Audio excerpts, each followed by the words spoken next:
Kali, pourquoi vous m'appelez secrétaire? Le secrétaire général, non? Le secrétaire général. Est-ce que vous pouvez revenir sur ce que ce projet a rapporté, a apporté au ministère de la Santé? Merci. Merci beaucoup. Nous sommes très heureux aujourd'hui de venir partager avec les acteurs cette séance de clôture du projet MTAPS qui a été financé par l'USAID et porté par l'ONG MSH, qui a permis au niveau de notre système de santé quand même de prendre en charge des axes très forts de la lutte antimicrobienne, mais également dans la protection contre les infections. Et nous avons des expériences qui vont être partagées tout à l'heure, des expériences dans les hôpitaux au niveau de Dakar comme au niveau des régions. Et cette séance permet, au moment de la clôture, de mettre en avant les bonnes pratiques, de mettre en avant les résultats qui ont été quand même engrangés.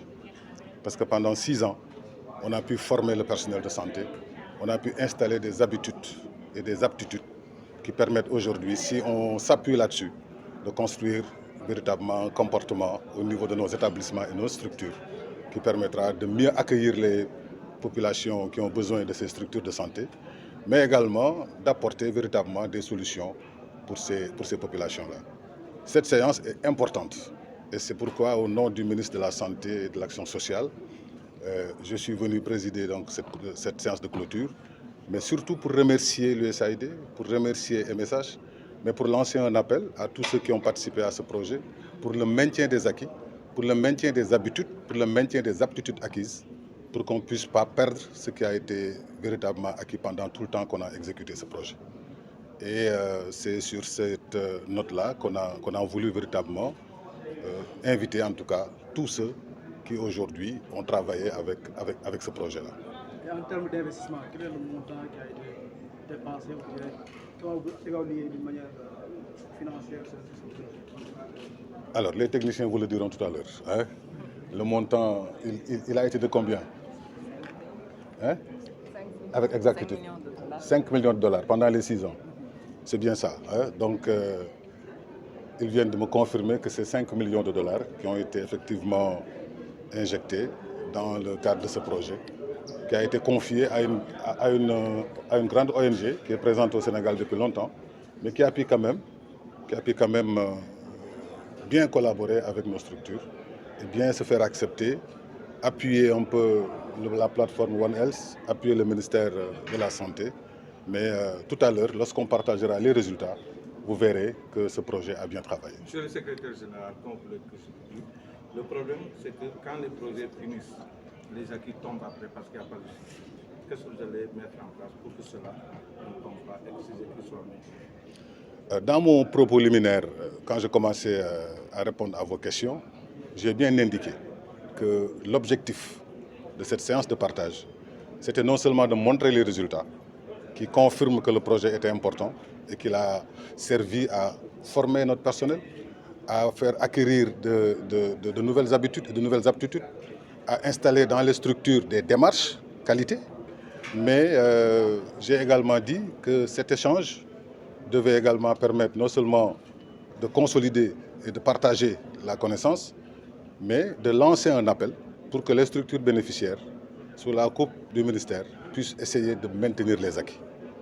Nous espérons qu'avec l'appui de l'USAID, qui a bien dit, on a bien entendu notre très chère Nora, qui va bientôt nous quitter, hein, on l'a bien entendu dire que l'appui de l'USAID ne s'arrête pas. L'USAID continue à appuyer, continue à soutenir le Sénégal dans le maintien de ces acquis-là. Mais le Sénégal également, le ministère, s'engage à continuer avec les structures, à maintenir le cap avec en tout cas une démarche qui va découler de ce qu'on aura fini d'apprendre. Le nombre d'agents qui ont été formés pendant ces 6 ans, juste une idée.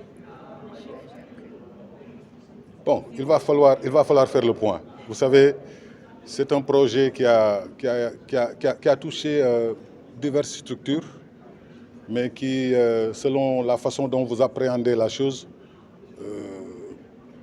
le nombre que vous allez donner peut différer. Si vous comptez les agents qui sont au niveau des structures, ou si vous comptez même les personnels qui sont au niveau de la société civile et dans la communauté, vous voyez, ça peut être différent.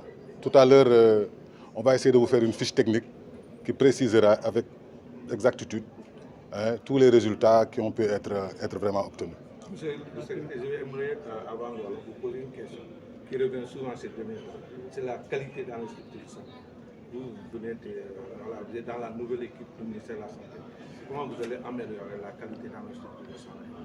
Ça commence par l'accueil, l'orientation des patients jusqu'aux médecins et aux sorties de l'hôpital. C'est une question qui est au cœur de nos préoccupations.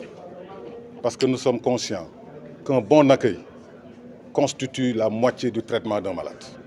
Ça, c'est la conscience, c'est la conviction du ministre, du dispositif et de l'ensemble des personnels de santé. Nous y travaillons, nous essayons de former notre personnel, nous essayons de définir des démarches qualité. Lorsque M. le ministre a pris fonction, dans les premières heures, il a indiqué son désir de voir nos structures véritablement se réorganiser, surtout par rapport à l'accueil, surtout l'accueil des urgences. Il a même fait tenir une réunion de grande envergure où tous les spécialistes étaient réunis pour aborder cette question, pour adresser la question des urgences au niveau de la néonatologie, au niveau des maternités, au niveau des postes de santé. Mais nous avons toujours mis l'accent sur ce premier contact avec le malade. Et nous pensons comme vous, parce que nous sommes aussi des citoyens qui fréquentons aussi les structures de santé. Quand vous êtes bien accueillis, mais ce n'est pas la même chose que quand vous n'êtes pas bien accueillis. Et nous essayons de mettre l'accent là-dessus, de former davantage, mais également de sanctionner ceux qui seraient pris dans un mauvais comportement par rapport à cet accueil qui est primordial.